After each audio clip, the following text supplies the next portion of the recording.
மூளையே வெளியே வந்துருச்சு. போட்டு அழுவுறதுக்கு கூட டைம் கொடுக்கல.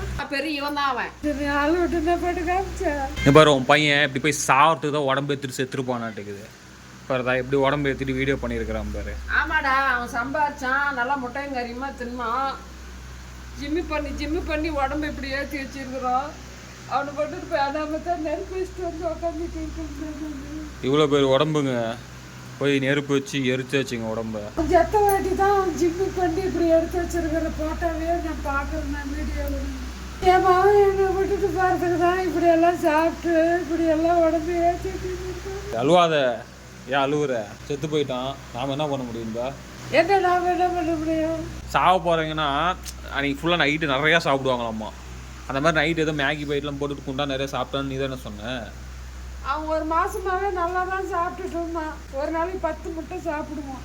கடவுளை எவ்வளோ பேர் வயது நான் இழந்துட்டு உட்காந்துட்டு நான் அழுதுட்டு இருக்கிற வேதனை எனக்கு தான் தெரியும். அவனை பார்க்க உயிரோடுக்கிற வீடியோவை இப்போ எதுக்கு என்கிட்ட போட்டு காமிச்சேன்? அழுவிட்டு தான் போட்டு காமிச்சேன்.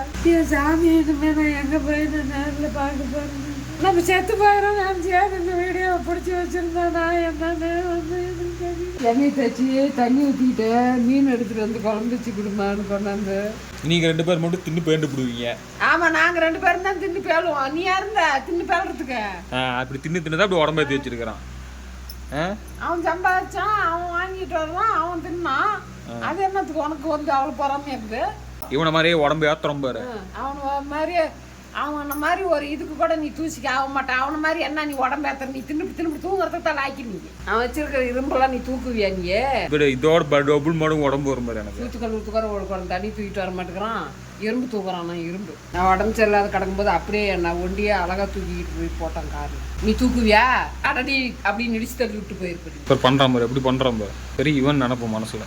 எதுக்குடா பெரிய இவன் நினைப்புன்னு அந்த வார்த்தையெல்லாம் சொல்றீங்க? ஆமா, எப்படி தூக்குறான் பாரு வெயிட்டு. பெரிய இவன் தான் அவன். இவ்வளோ பேர் உடம்புங்க இத்துளூண்டு சட்டியில வந்து அடைச்சி கொடுத்துட்டாங்க. நமக்கு 2 எலும்பு மட்டும் போட்டு கொடுத்தாங்க சட்டியில.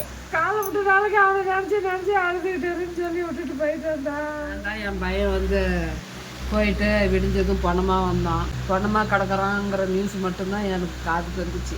அவங்க வந்து ஒரே நிமிஷத்தில் கொண்டுட்டு போய் நெருப்பு வச்சுட்டு வந்துட்டோம். போட்டு அழுவுறதுக்கு கூட டைம் கொடுக்கல. ஒரு நாள் கூட வைக்க ஆக்சிடென்ட் பணத்தெல்லாம் எப்பறம் போஸ்ட்மார்ட்டத்தை வந்து வீட்டில் வச்சிருக்க முடியும்? அதான் அவங்களும் அறுத்தெல்லாம் கூறு போட்டு கொடுத்துட்றாங்களே.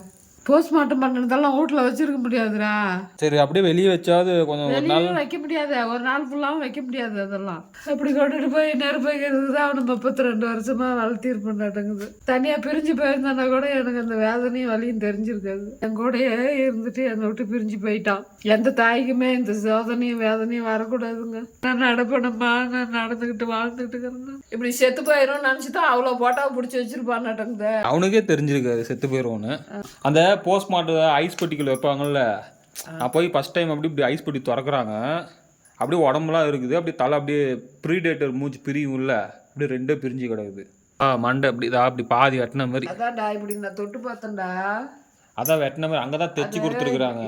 இல்லை, அது இப்படியே தான் பொழந்து இருந்துச்சு. இப்படி போட்டு எல்லாம் மண்டையில எல்லாம் சுற்றி கொடுத்துருப்பாங்க. அவன் எப்படியெல்லாம் இருக்கணும்னு ஆசைப்பட்டிருப்பான். அது எல்லாமே நிராசையா போயிருச்சு. இடம் எல்லாம் மண்ணோட மண்ணா போயிருச்சு. சாமி சத்தம் போட்டு கூட பேச மாட்டான்.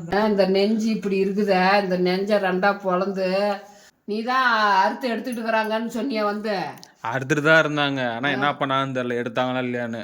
போஸ்ட்மார்ட் பண்ணுறது உள்ள இருக்கிறது நல்லா தான் எடுத்துருவாங்க. உள்ள இருக்கிறதெல்லாம் கிட்னி அந்த இருதயம் எல்லாம் வந்து எல்லாம் நல்லதா இருந்திருக்கும். அதெல்லாம் எடுத்துக்கிட்டு தான் கொடுத்துருப்பாங்க. ஆனால் கண்ணெல்லாம் எடுக்கவே இல்லை. எடுக்குது கண்ணு இருந்துச்சு, அப்படியே தான் கண்ணு இருந்துச்சா இல்லை மூடி தான் கொடுத்தாங்க. கண்ணு இல்லை, கண்ணு மூடி இருந்துச்சு. ஆனால் அவன் உயிர் போகும்போது கண்ணு இருக்குது, 2 கண்ணுமே திறந்து இருக்குது. மேலே அப்படி இப்படி பார்த்துட்டு இருக்கிறான்.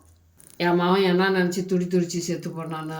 ஆக்சிடென்ட் ஆன உடனே மூச்சு பேச்சே இருக்காது. அப்புறம் என்ன நினைச்சிட்டு செத்துட்டு போனா தெரியலையா? கை காலெல்லாம் இருதையும் துடிச்சு இருக்கும்ல. அப்ப இருதையும் துடிக்கும்போது கை காலெல்லாம் துடிச்சிட்டு தான் உயிர் போயிருக்கும். மண்டை பொழந்துருந்தாலுமே அப்ப உயிர் இருக்கும். அப்படின்னா கை கால் மறுத்து போயிடும். அடிச்சோன்னு மறுத்த மாதிரி இருக்கும், ஆனால் கொஞ்சம் உயிர் இருக்கும். அடிச்ச உடனே இங்க மறுத்து இருக்கும். மூளையே வெளியே வந்துருச்சு. அப்போ என்ன நினச்சிட்டு செத்துருப்போன்னு தெரியலையே. அப்போ வந்து அந்த இறை வந்து துடிப்பு வந்து ஒரு 5 நிமிஷம் மாட்டம் இருக்குமா. அப்போ அந்த நினைவு இருக்கும்ல மண்டையில்.